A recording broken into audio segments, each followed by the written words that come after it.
What's up, guys? It's MamaDeadHead and Athena here, and we are back with a very, very, very special video. I'm literally so excited for this video. I couldn't wait to make it all day. On the way back from all of Athena's speech meetings, I was just blaring Panic at the Disco because that's what I felt like, and I feel like that's kind of what Raven would feel like playing if she listened to music, or if she got the chance to listen to music by her story. I don't know if she did. Either that or she would be into classical. I don't know. It would definitely be one of the two because she seems very knowledgeable and like she might get with classical. She might like both. Who knows? But first, I want to go over some of her art before going into the really big portion of this video. So the first thing I'm going to put across the screen is what her 5-star tier 1 looks like. This character looks very, very basic at this stage, which is very nice because when you start out with something very simple and basic, you put a lot of room to grow. So we just see like basic shirt, basic pants. We get her general look, her general feel, but nothing too crazy. And now I'm going to show you guys the 5-star fully max version, and you see quite a bit of difference. Nothing too insane. Now, she is definitely more alternative looking, more goth looking, more scene looking, but still nothing too like big and crazy. I love her makeup. Definitely a lot of hard work went into making her. But now let's look at her max 6-star. And for that, I want to go over here. So let me move my little icon so you can see this button a little bit better. But over here in the corner, you see like little silhouettes of people. And you see this button that says brand new. So when you click on this,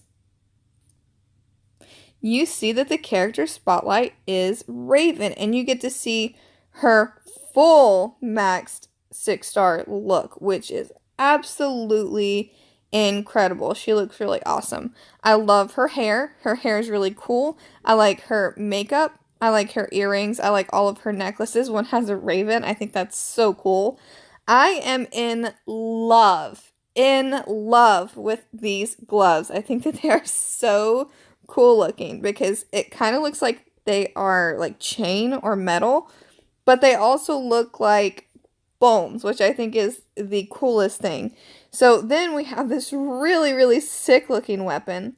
We have a really cool little like shirt and maybe like corset combo, and this really awesome leather jacket that has a lot of detail going. We see there's a lot of like little studs and rings and these pieces over here. It's ripped. She's clearly been into some trouble, and it just all looks really cool. And I'm actually just now noticing for the first time, this side does not have all of this that this side does, which makes me think either they're two different gloves, but I don't think they are because they're the same shape and same length. It looks like she's added this on herself, which I think is just a really interesting detail. And then we go a little bit lower and we have this awesome little like thigh leg bag. It's so cool. I'm just saying that like this character is, she could be awesome in cosplay. Like all of this put together, I hope Halloween time or sometime I can cosplay as her because she is just incredible. And at one point in my life, I did have a very similar haircut.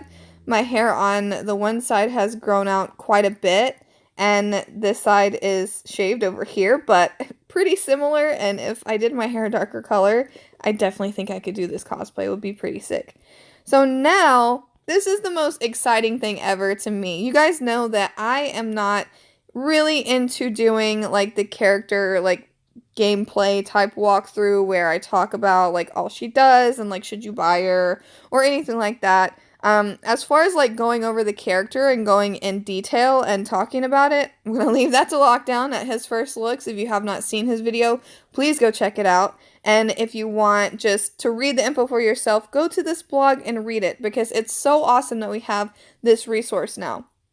it should cut out essentially any questions you have, and if you have more, maybe you can figure it out from Lockdown's video. This is definitely a really awesome thing that they've done with some of these new characters that come out, and by new, I just mean not original characters like this, but just any character, any premiere that comes out. Getting explanations on them is really, really awesome. And then having little, like, team compositions down here, and you have some that are more, like, premiere tunes, and then you have some that are more free tunes. Like, I have all of these, I think. Yeah, I have all of these here, except for Raven, of course. But yeah, I just think this is really nice to have. But my favorite is the fact that we have a character bio now. Like, how awesome is this? I've been talking about this all week. I've really wanted story, and now we have this really, really awesome story for Raven. So I'm going to go ahead and read it. If you have read it, feel free to skip this portion of the video, but I really want to go over it because I think that there's something incredibly interesting about it. So it says, Raven has always lived in abusive and horrible situations for most of her life prior to the apocalypse.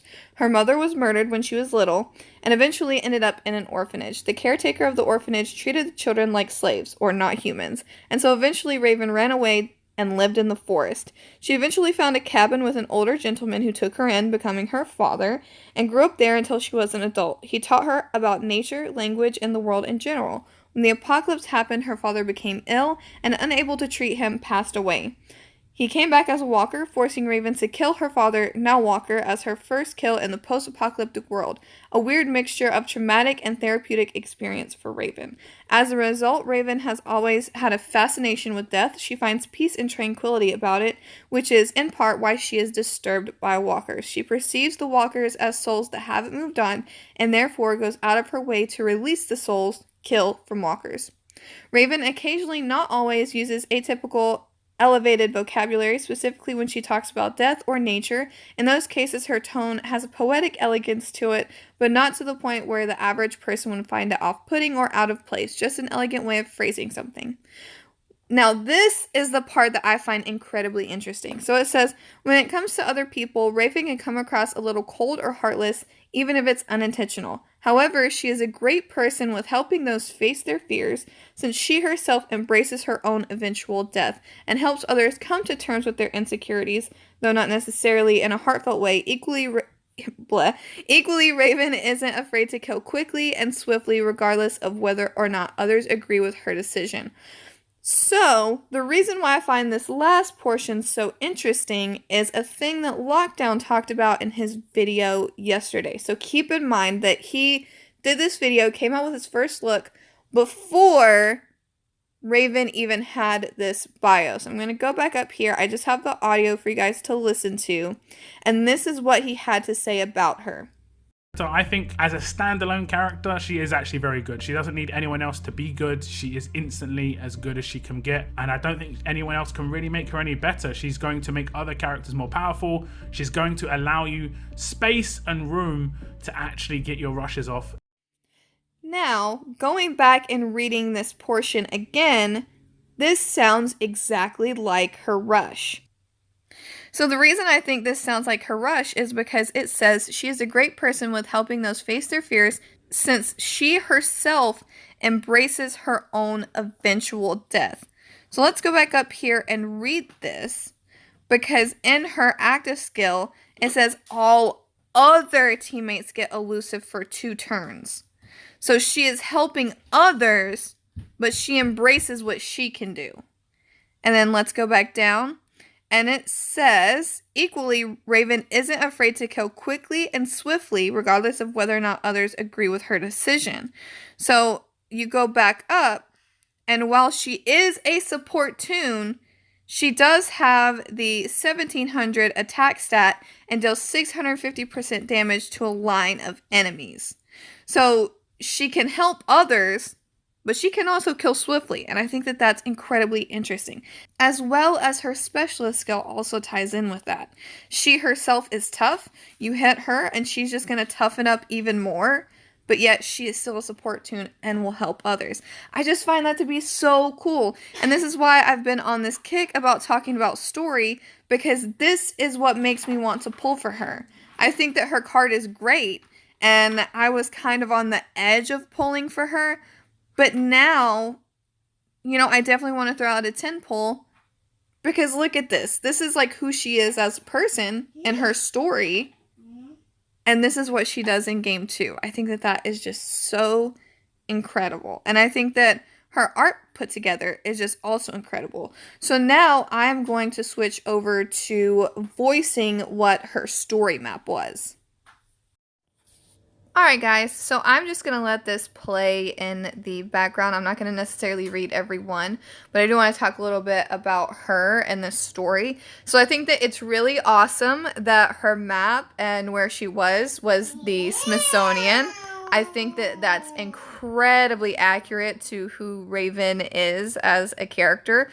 So essentially we learn that, you know, her mother died when she was little, and she was put in this orphanage where she was treated really terrible. And then it was so terrible that she ran off to, you know, live in the woods, and she was found by a man that was nice enough to, like, take her in, become a father figure, and teach her the things that she now knows. I think the Smithsonian is kind of a tribute to him in a way, because he was teaching her the ways of the world, and I think that she would want to continue that. And I think that he would want her to continue that. So she's the type of character that I feel stands back and will gauge the situation, learn all she can from it, and actively seek out, you know, more information. And obviously, you know, her mother dying when she was little, being in an orphanage, she never got a chance to act like a child. She probably never got a chance to actually go to a good school and learn about certain things that she probably wants to learn about. So I just think that the Smithsonian was a cool little bit that they threw in, that, you know, she's at the Smithsonian when all of this happened. I think that the way that she handles this situation and the way that she handles people is really funny. I think that it takes a certain amount of insanity to be in the zombie apocalypse, and facing death the way that she does is kind of a bit crazy, but I wouldn't call her any derogatory names, obviously, like this map is doing. I think you're just screaming about cats in the background. But I think that, oh yeah, she controls walkers, and she's like, that's the dumbest thing I've ever heard. I think that's hilarious.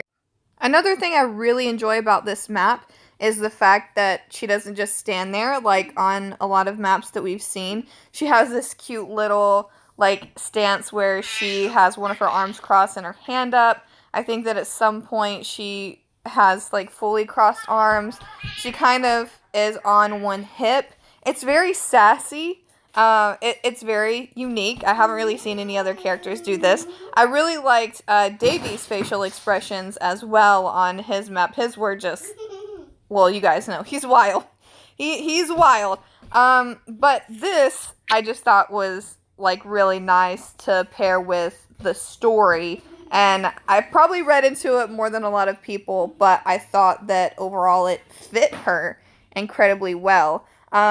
Having these guys, her, you know, the people that she's going against, be totally freaked out by her, and she's just, you know, calm and collected, and just, you know, doing her thing. She's unique, and I like that about her. She's not just like every run-of-the-mill character.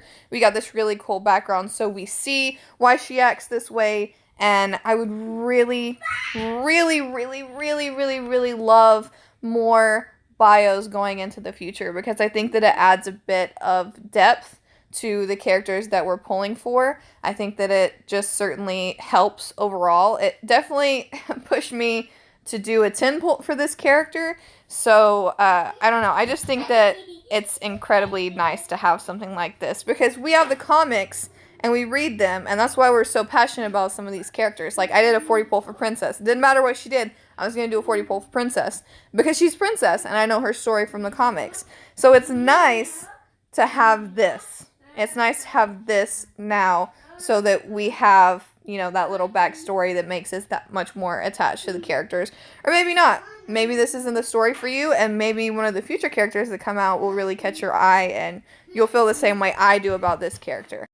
Yeah, that's going to be all for this video. Thank you guys so much for watching. Comment down below, do you like her story? Did you enjoy this video? Would you like to see more art and story breakdowns in the future? But yeah, it was just so awesome to make this video, so awesome to get a character bio, and I hope that this can happen again in the future. But Again, thank you guys so much for watching. And now it's time for my outro. Bye, guys. What's up, everybody? Always think positive thoughts and send positive vibes. It's from MamaDeadHead, y'all. And always remember, I know what's happening and I know what's going on. And please, always nurture your inner spirit. Peace.